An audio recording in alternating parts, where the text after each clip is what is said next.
Your results will turn those who ignored you into fans.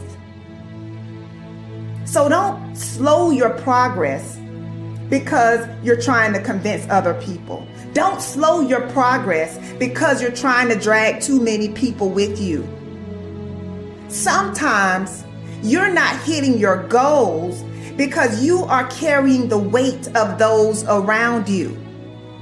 And some people are just not ready to go where you are going, and you've got to recognize that. Do not yield to distractions. Focus on you. So many people dream big dreams, but they never take any action. If you don't believe in yourself, you've already lost the battle. Not believing in yourself is a losing battle because either you won't try at all or you will convince yourself that you can't do it.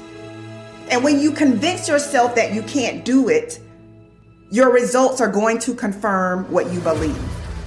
And when your results confirm what you predicted, then you're going to say, see, this is who I am. Why should I even try? That is where you begin to fall short of your goals. You fall short of your goals when you predict that you're not going to hit them. And sometimes you're too focused on probability. You're asking yourself, well, what's the likelihood of this happening? Versus focusing on the possibility. Asking yourself, how would my life change if I accomplished this? Ask yourself that question. And don't wait on approval from anyone outside of you. And don't feel bad because you feel like no one is cheering for you. No, you've got to decide that you are your biggest fan. You've got to decide that you're going to finish what you started if you don't have one person supporting you. If nobody acknowledges you, acknowledge yourself. If nobody supports you, support yourself. You achieve your goals only when you are disciplined enough to keep showing up when you don't feel like it. So don't just talk about what you want to happen. Commit to making things happen. Be an action taker. And recognize that you don't have to be jealous of anyone. You don't have to compare yourself to anyone because you have the ability to create the life you want. So how about this? How about you try comparing yourself to the person you were 30 days ago? Over the last 30 days, have you learned and implemented something new? Are you mentally and emotionally stronger than you were 30 days ago? Have you stressed yourself or have you pursued comfort? These are the types of questions that you should be asking yourself. Why?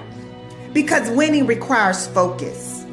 Winning requires intention. It's not enough to just do physical strength training. Physical strength training is not enough.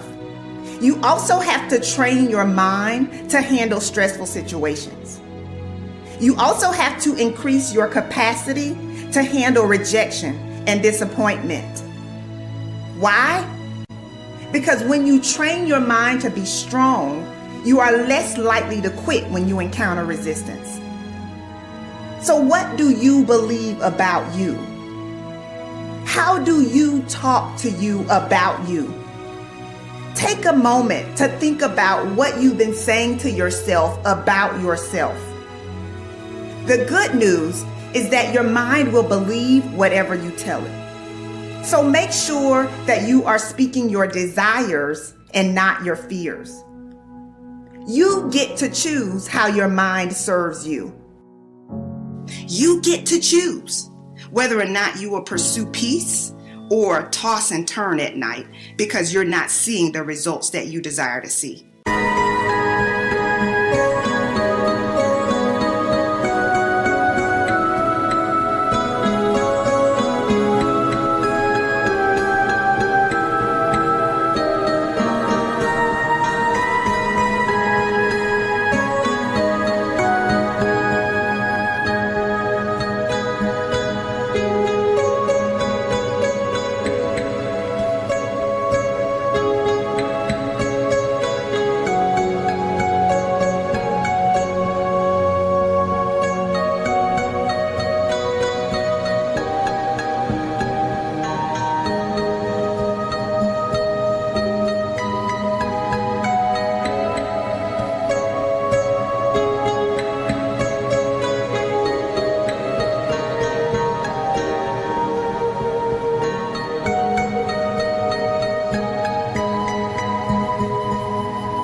Everyone is given 24 hours per day.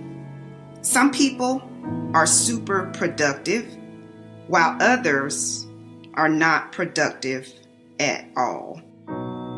Some people set boundaries, while others allow distractions to slow them down. If you only remember one thing that I shared, I want you to remember the importance of valuing every moment that you are gifted. For many years, I didn't realize how valuable my time was. In fact, during my battle with depression, I would use every free moment that I had to myself to cry. It could be while driving my car. It could be during my lunch break. I had literally developed a habit of using my free time as an opportunity to think about just how unfair my life was. But one of the best decisions I've ever made was the decision to put in the work necessary to have a rewarding and joy-filled life. After years of overwhelming sadness, I finally realized that I had been wasting time that I could never get back. So I had to change my mental narrative. Am I problem-free right now? Of course not. But I do understand that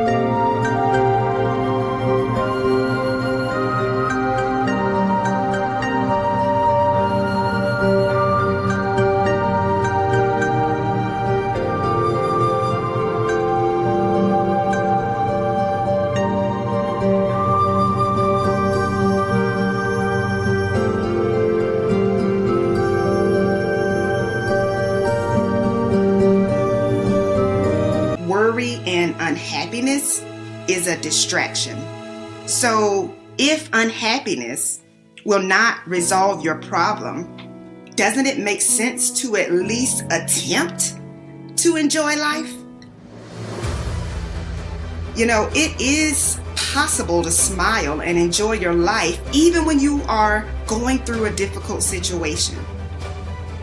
We all have valley moments. You just have to decide that you will not remain in the valley. I don't want you fighting meaningless battles. I don't want you trying to carry unmotivated people. I want you to say, you know what? I'm going to do this despite what's going on around me. You've got to recognize that your now is valuable. You've got to recognize that your now is critical to your success. So I have one last question for you. How will you use the gift of now?